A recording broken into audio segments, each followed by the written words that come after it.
10 minutes of reality coming at you right now. What a game. What an incredible Super Bowl. I call it the Relentless Bowl. There were two things that were really the theme of it. We're going to talk about the theme of the game. We're going to talk about what Spirit did. And then at the end, we're going to talk about what I saw was really the lack of present. Now, there was a game that was played on Sunday, and that was the Super Bowl. For those of you that live in a cave and didn't see it, the Eagles beat the New England Patriots, something that nobody thought they would do. Nick Foles came on basically and played the role of Superman against Superman Tom Brady. And Nick Foles did what nobody thought he would do. He beat Tom Brady on the biggest stage. He took the Eagles down, drove them down the field, threw a touchdown to Zach Ertz, and the Eagles went on to win. It was amazing. It was relentless. And it was something that I talk about a lot in being successful in life. You do not let your foot off the gas and allow the competition to overtake you. It works that way in all businesses. The minute you take your foot off the gas and you think you got enough of a gap between you and the other team, is when the other team will always come back. And that's something the Patriots are professionals about. New England Patriots will always come back. They've always been able to do that no matter what team they play. They will be losing in a game, and come fourth quarter, Tom Brady, Rob Gronkowski, and the rest of the crew will find a way to come back, and there'll always be 2 minutes in the game, and Brady will be driving them down the field, and then you'll sit there after Brady scores with 30 seconds to go. You'll see Brady sitting on the bench, looking down at the ground, wondering if his defense is going to hold. You've seen this scene 1,000 times. Bill Belichick is relentless. He will put his foot on the gas, and he will not fucking stop. You've seen the Patriots when they're up by a lot. When they're winning a game by big, they're still passing the ball in the fourth quarter and they're still trying to score. They do not stop playing until the game is over. Most teams don't do that. Most businesses don't do that. They take their foot off the gas and they hit cruise, and we've seen it many times against the Patriots. You think you're up until you're not up anymore, and you can't believe you're not up anymore because for some reason or another you were outplaying them for 3 quarters, then you went to sleep because you took your foot off the gas, and relentless people win all the time. Now, going in, I had a prediction. I thought the Eagles would lose this game by 3 points. But as the game was progressing along today, I saw the Eagles literally go and become relentless. I was watching them take the ball down the field and never letting off the gas. I was watching the way Blunt was running, the way Ajayi was running. I was watching the way Foles was attacking the field. I was looking at Peterson's play calling. And not at one time did they ever take their foot off the gas because they knew they were playing the Patriots. And when you play the Patriots, you do not take your foot off the gas. And they didn't. And I literally looked and I texted a friend of mine, I think in the beginning of the third quarter, and I said to him, the Eagles are going to win this game. They're going to win this game because they are not taking their foot off the gas. Even when the Patriots were up by 1 point in the fourth quarter, you knew the Eagles weren't done. You knew they were relentless and they were playing Patriot football. The world expected Nick Foles to choke, and he did not. Why?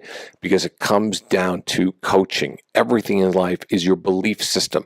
Every story you create is a story you create today for the game that you're playing, for the life that you have. Relentless is the story that they were. Doug Peterson knew exactly what plays to call. Why? Because he was not going to stop. He was not going to stop at all. He was going to be relentless as he literally took his team to a Super Bowl victory. Relentless is the way to go. Relentless is the way to make things work. And relentless is the way that you should be about your life. You want to lose weight? Go about it relentlessly. Do not take your foot off the gas and allow the weight gain to come back. It's a really big thing. Determination is everything. It's everything that you do in life. You want to quit drugs. You want to quit smoking pot. You want to quit smoking cigarettes. You want to quit drinking alcohol. You've got to be relentless. The things that you do day by day, minute by minute are going to formulate the new habits. And that's the reason why the Eagles won. They were relentless all year. They never stopped. They never stopped moving. They never stopped growing. They never stopped doing anything. They were relentless. And that's how you win in life, is by being relentless all the time, nonstop. You want to lose weight, get your ass to the fucking gym every single day and be relentless. You want to quit drinking, you want to quit being late, you want to formulate new habits. It all comes from how you coach yourself, if you even have the ability to coach yourself, because most people don't. If you don't have the ability to coach yourself, you can hire somebody like me and I will coach you and get on you, because that's what I do. I am relentless with the people that I coach, keeping them on the path that they're supposed to be, reporting in, giving them the foundations to be successful in life, because that's what life is all about.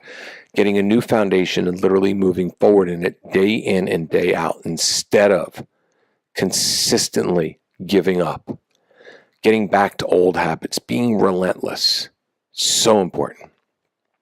Another thing I want to talk about the Super Bowl was something I saw at the end, and it was the lack of being present.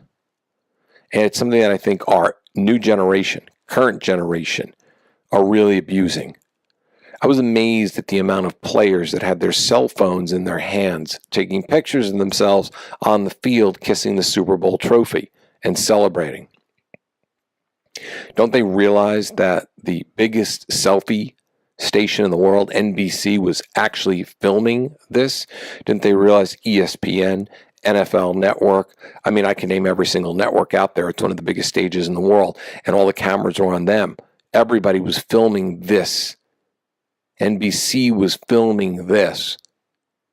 NBC was distributing these clips to all the news channels afterwards. Nothing was going to be missed. Yet, they had to have their phones in their hands. They had to film themselves.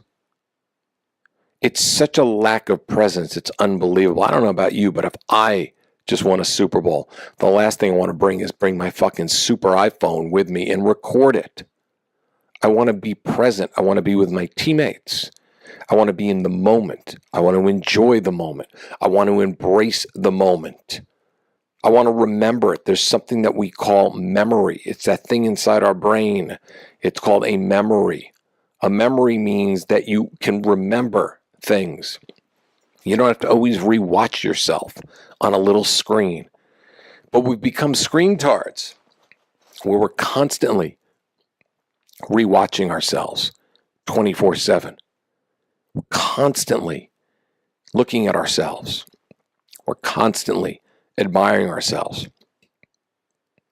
We're constantly filming things that nobody really wants to see again. We're filling our space up with videos. We're never going to watch these videos, but we fill our space up. Work on your memory, people. The Super Bowl is not a selfie moment. The Super Bowl is to work on our memory, our beautiful memories, remembering that moment, telling the story about that moment, what it felt like to be on that field, not what it felt like to hold your cell phone so you can show it to everybody. If you want, NBC could show you those highlights. It's really the shape of the world. Watch it again. Watch when the trophy was being walked through the crowd. Watch what most of the players were doing. They were holding onto their phone. Nick Foles was holding on to his little 6-month or 7-month-old baby. That was adorable. But a lot of the guys were just filming themselves and really not connecting to what the moment is. So once again, on the biggest stage in America, the message that I have always talked about over and over again, excuse me, is to put down your fucking phones so you can have and live a moment and have a memory. That's the reality. And for those of you that want another reality, go for it. Live on your phones. You're going to miss a lot about life. How many of you saw the TV show This Is Us afterwards? Another tearjerker, big time tearjerker. We found out how Jack died. I got to tell you, it's a really cute show. I enjoy it a lot. I think it's a lot of fun. I think it's really mushy. But wow. They really make you realize, man, if you had a shitty father, what a good father really was. Gotta love TV for that. Anyway, the reality is over today. This is a big week on the Reality Check. We've got lots of interesting people, including John Keegan coming back on. And we'll talk with my friend Greg as well, who is a big Patriot fan, see how he is recovering from it and what lessons might have been learned. And as usual, we're here to change your reality every single day. I will see you on the reality check this week. David Wygant, davidwygant.com.